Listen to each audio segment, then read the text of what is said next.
हलाइको कार्यक्रम अहिले हलाइको कार्यक्रम चल्दैछ। त्यहाँ चाहिँ बाँसहरू काट्दैछ त्यहाँ अगाडि।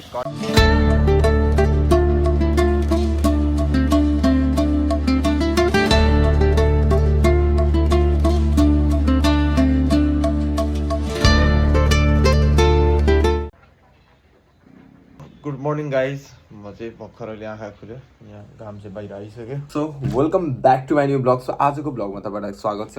सो आज चाहिँ म जस्ट बनाएर बिहान पनि उठिसकेँ अनि अब चाहिँ अहिले के गर्दैछु भने रेडी सेडी पनि भइसकेँ, मुखसुख पुछपाछ गरिसकेँ। अनि अब चाहिँ म कहाँ जानुपर्ने छ भने डाइरेक्ट काममा। मेरो त कुनै कम्प्रोमाइज छैन, जहिले काममा जानुपर्ने हुन्छ होइन, एभ्रिडे। किनकि नयाँ काम सुरुवात गरिरहेको छु नि त मैले। नयाँ सुरुवात गरिसके पछाडि चाहिँ एभ्रिडे हेर्नुपर्छ, काम गर्नुपर्छ साथीहरू। त्यसैले चाहिँ जहिले पनि काममा जानुपर्छ। मेरो साथी चाहिँ अहिले भर्खरै आउँछु भनेर भन्दैछ मलाई लिनको लागि स्कुटरमा। त्यही स्कुटरमा चाहिँ आज चाहिँ म चढेर जानु पऱ्यो। जस्तो रेडी सेडी भएर चप्पल लगाएर चाहिँ तल निस्किनु पऱ्यो। अनि आज चाहिँ 10 ट्र्याक्टर जति चाहिँ माटो हाल्नुपर्ने छ प्लान्टको लागि। मैले माटो खोजेको कहीँ पनि पाएन। अब बालो सजिलो होला होइन, तर माटो खोज्नलाई यति धेरै गाह्रो भयो साथीहरू। बिहान चाहिँ म सुतिरहेको थिएँ क्या। अनि म जहिले पनि अब छिटो बिहानै उठ्ने बानी सक्यो मेरो। अनि बिहान उठ्छु म। अनि हाम्रो मम्मी चाहिँ बिहानै म यस्तो गरेर मोबाइल चलाइरहेको थिएँ। म चाहिँ त्यो एउटा ल्यापटपमा काम गरिरहेको थिएँ। म एडिटिङ गर्नुपर्ने थियो, त्यो गरिरहेको थिएँ। अनि ट्याक्क हाम्रो मम्मी चाहिँ ट्याक गरेर चाहिँ त्यहाँबाट चाहिँ पुरा च्याउन आउनुभयो क्या। तपाईँ किन आउनुभएको रहेछ च्याउनलाई, साँच्ची भन्नु त? किन उठिनस् बिहानै किन उठेर छिटो उठेन भने मान्छेले यस्तो हेर्नुपर्छ क्या, के गरेछ कसो गरेछ। राति जान्छ कता सुतेकै माउलोको अझै थिएन मेरो, अझै चाहिँ मेरो माउलोको अझै चाहिँ। अनि बिहान राति खाना खाएर सुत्नु भएको थियो एक्लै। अनि बिहान उठ्दाखेरि उठ्नु भएन नि, यसो हेर्दाखेरि राति नै सुइकेछ होइन। अनि म पनि सुइकेँ कि भनेर तपाईँ हेर्न आउनुभएको होइन। किन ढिलो उठ्यो यो त गयो कि क्या हो भनेर चाहिँ अब डरले चाहिँ हाम्रो मम्मी चाहिँ थुर कामले चाहिँ हेर्न आउनुभएको रहेछ साथीहरू। तर म चाहिँ बाँचेर पनि बिहानै पानी खाएर पनि म चाहिँ आफ्नो काम गरिरहेको थिएँ है त। सो फाइनली जस्ट अहिले चाहिँ म घरबाट पनि फिल्ड पनि आइसकेँ हेर्नको लागि। मेरो साथी पनि आइसक्यो। साथीको नाम चाहिँ सिकज हो। साला यस्तो अम्ला ध्यान के यस्तो गुड मर्निङ यस्तो हुन्छ। गुड मर्निङ अहिले चाहिँ यहाँ के हुँदैछ भने हाम्रो जेनरेटर चालु हुँदैछ है। अहिले त हाम्रो सेफहरू पनि आउन थालिसक्यो है त यहाँको चाहिँ अगाडिको। सो काउन्टर पनि बन्नु स्टार्ट हुँदैछ। सो हाम्रो यो चाहिँ स्टोर रुम भयो। अनि यो चाहिँ हाम्रो किचन भयो साथीहरू। एकदम दामी भयो किचन पनि। हो राम्रो देखिरहेको छ किचनहरू। सो यताबाट हेर्दा पनि यो चाहिँ बबाले देखिरहेको साथीहरू। सो हाइवे चाहिँ यहीँ छ। अनि हाम्रो चाहिँ यहीँ बन्दैछ गोलो माथि पनि गोलो बबाले गोलो बन्दैछ। अनि एउटा यहाँ बन्दैछ। अनि अर्को एउटा चाहिँ बनाउनु बाँकी छ, काउन्टर बन्दैछ। अहिले चाहिँ काम चाहिँ एकदमै ऱ्यापिडली स्टार्ट भइरहेछ है त। किनकि धेरै टाइम लागिसक्यो नि त, बन्नको लागि पनि धेरै टाइम लागिसक्यो। अनि अहिले चाहिँ ऱ्यापिडली स्टार्ट हुँदैछ कामहरू पनि। अहिले म पनि बसिरहेको छु यहाँभित्र चाहिँ। इन्डियाबाट चाहिँ हाम्रोमा टाइल हाल्न आएको छ साथीहरू। यहाँ चाहिँ यो चाहिँ वासरुममा बनाउँदैछ टाइलहरू। तो भाई लोग क्या टाइल मार रहे हो क्या? मसाला बन गया। मसाला भी क्या शेप में रोटी जैसा बनाया है ना। टाइल बन गया है। अभी स्टार्ट होगा, धीरे अच्छा लगेगा। अभी तो स्टार्ट है, अभी तो ज्यादा अच्छा नहीं लगेगा। ये इधर तक ही जाएगा। 10-15 दिन के बाद फिर इधर नहीं क्यों नहीं? इधर हो गया इतना 5 फीट का हिसाब से ना। 5 फीट का 6 फीट लगाया तो क्या होगा? 6 फीट लगाएंगे तो फिर इधर छोटा टुकड़ा आएगा ना ऊपर। हाँ तो फिर से ऐसा ही होता है। ये इसका पूरा लेवल बन गया ना, एक ही लेवल रहेगा। एक ही लेवल बन रहेगा इधर। ठीक है, इधर एक ही लेवल रहेगा साथीहरू। यो चाहिँ हाम्रो चाहिँ लेडिज वासरुम हो, बन्दैछ मजाले। टाइलहरू कचा हालिँदैछ। सो यहाँ पनि हाम्रो भर्याङ छ साथीहरू।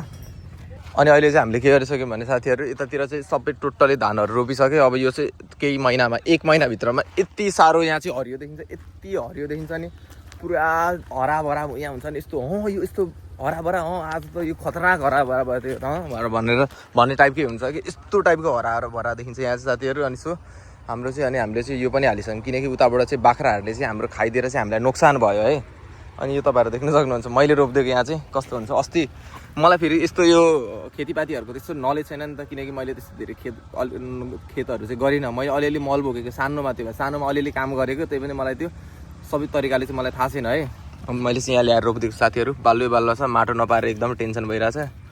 यहाँ मर्न थालिसक्यो यसलाई च्याद्दिम साथीहरू। यहाँ चाहिँ 3टा केरा रोपिरहेको छु मैले, अरू पनि 1-2वटा चाहिँ फल्दैछ यसको। यहाँबाट चाहिँ एउटा आउँदैछ, यसको बच्चा जन्माउँदैछ साथीहरू। अनि यो चाहिँ हाम्रो केरा भयो। यहाँ अलिअलि चाहिँ मैले चाहिँ यो एरिका पामहरू रोपिदिरहेको छु। यहाँ पनि गड्डा बनाइरहेको छु। यहाँ पनि केही दिन पछाडि चाहिँ म यहाँ यहाँ पनि माटो पुर्छु मजाले अलि चाहिँ गड्डा बनाएर, किनकि माटो चाहिँ आउनु बाँकी छ। अहिले माटो चाहिँ आएको छैन, माटो पाउन नै गाह्रो भयो क्या। अनि एउटा अङ्कललाई चाहिँ माटो भनेर भनेको, अनि त्यो अङ्कलको ड्राइभरले चाहिँ गाडी चलाउने जुन ट्र्याक्टरको ड्राइभर हुन्छ नि, ड्राइभरले चाहिँ कोही कतातिर घरतिर गाडी हाल्दैछ। अनि आज चाहिँ चौकीमा रहेछ, त्यसरी चाहिँ आउनु भएन। अनि आज चाहिँ त्यो चौकीको कामसाम सकेर चाहिँ भोलिदेखिको चाहिँ आज बेलुका नत्र भोलि चाहिँ यहाँ माटो झारिदिन्छु भन्नुभएको छ।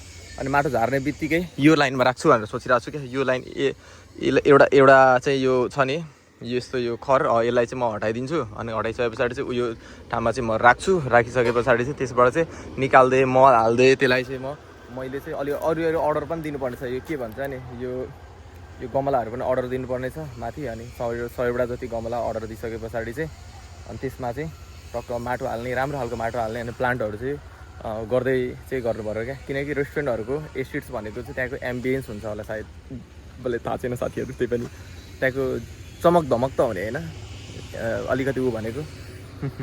सो यो पनि भइसक्यो। अब त बाहिरबाट त बाख्राहरू आउनै सक्दैन।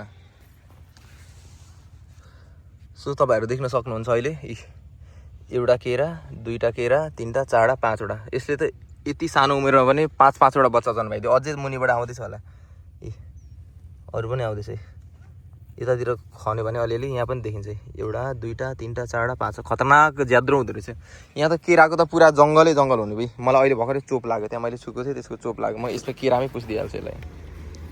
माटो नपाएर के गरिरहेको थियौँ भने हामीले चाहिँ यस्तो तरिकाले चाहिँ गरिरहेको थियौँ। यहाँबाट माटो निकाल्यो अनि यहाँ हाल्यो, यहाँबाट माटो निकाल्यो यहाँ हाल्यो। हिँदहरू पनि राम्रोसँग हराभरा भइरहेछ साथीहरू। हिँदहरू यो चाहिँ के को ट्री हो मलाई थाहा छैन, त्यही माथि हरियो देखेँ अनि मैले यसलाई यत्तिकै छोडिदिएँ। साथीहरू यो चाहिँ हामीले यहाँ ल्याएर एउटा रोपिदिरहेको छौँ। अनि अरू पनि यहाँदेखिको वहाँसम्म छ क्या, परसम्म छ क्या। यो चाहिँ अलिकति जमिनदेखिको मुनि भयो। अब यसमा पनि माटोहरू पुर्नुपर्ने हुन्छ। केराहरू यसमा चाहिँ छुट्टै कन्सेप्ट छ क्या। अब यो चाहिँ अरू आजको भ्लगमा त सकिँदैन, तर भोलिको भ्लगमा चाहिँ यसलाई चाहिँ सकाप तरिकाले चाहिँ गरिन्छ साथीहरू। किनकि आजको भ्लगमा चाहिँ अलिकति लामो हुन्छ अनि सानोदेखि धेरै सम्झाउनुपर्छ क्या। यो भिजन के हो भनेर नि त्यो सम्झाउनु पऱ्यो नि त, अगाडि यस्तो यस्तो बन्नेवाला छ भनेर, होइन साथीहरू। सो अब चाहिँ यहाँ अब माथि चाहिँ सेफ आउनु थालिसक्यो। माथि चाहिँ माथिको देखेर चाहिँ मजा आइरहेछ मलाई। प्लान्टहरू चाहिँ अरू मैले यहाँ राखिदिरहेको छु। यहाँ अब रोप्नको लागि माटो छैन, त्यसैले चाहिँ मैले यहीँ राखिदिरहेको छु। अब यो यत्तिकै होस्, केही पनि हुँदैन होला सायद, किनकि ल्याएको 3-4 दिन मात्र भयो। यो मेवा पनि ल्याइरहेको छु, जम्मा कति 2-4वटा चाहिँ मेवा पनि ल्याइदिरहेको छु। यो चाहिँ चेरीको रुख भयो यिनीहरू। सो साथीहरू अहिले चाहिँ बेलुका पनि भइसक्यो। अनि अहिले चाहिँ म घर गएर कपडा चेन्ज गरेर पनि आइसक्यो। मेरो साथी पनि गइसक्यो। अनि माथि चाहिँ अहिले चाहिँ हलाइको कार्यक्रम, अहिले हलाइको कार्यक्रम चल्दैछ। त्यहाँ चाहिँ बाँसहरू काट्दैछ त्यहाँ अगाडि, घच्चाघच काम चलिरहेछ है त।